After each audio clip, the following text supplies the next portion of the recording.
নমস্কাৰ ভৰিত বোকালৈ ষ্টেজত গান গাই থকা এই শিল্পীজনক দেখিছে নহয় মৃত্যুৰ পাছতো আজিৰ তাৰিখত অসমৰ আটাইতকৈ জনপ্ৰিয় শিল্পী তেওঁ লাখ টকীয়া জোতা পিন্ধা কোটি টকীয়া গাড়ীত যোৱা শিল্পীয়েও তেওঁৰ জনপ্ৰিয়তাৰ আগত ম্লান পৰি গ'ল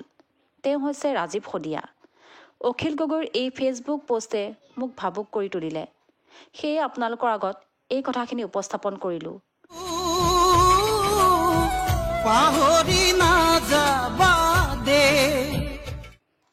মৃত্যুৱে কিছুমান মানুহক অধিক প্ৰাসংগিক কৰে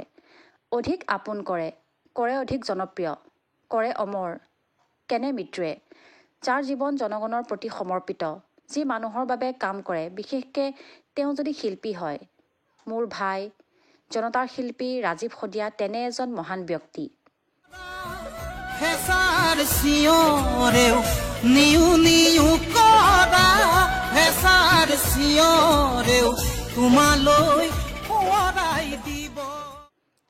যি মৃত্যুৰ পাছত উজলি উঠিছে জীয়াই থকাতকৈ বেছি কাৰণ তেওঁ যি গাইছিল সেয়া আছিল দেশ জাতি আৰু জনগণৰ বন্দনা জ্যোতিৰ নামে হবা নতুন সুৰুজ যাৰ গতি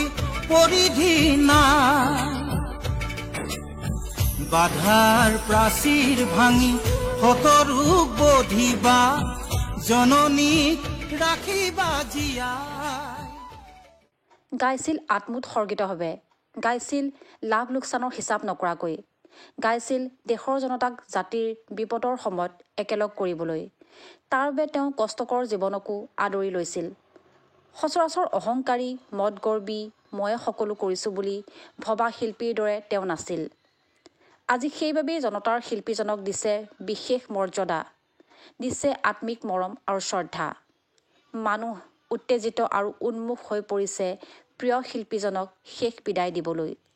9 মাৰ্চ 2025ৰ বাবে সকলো সাজু হৈছে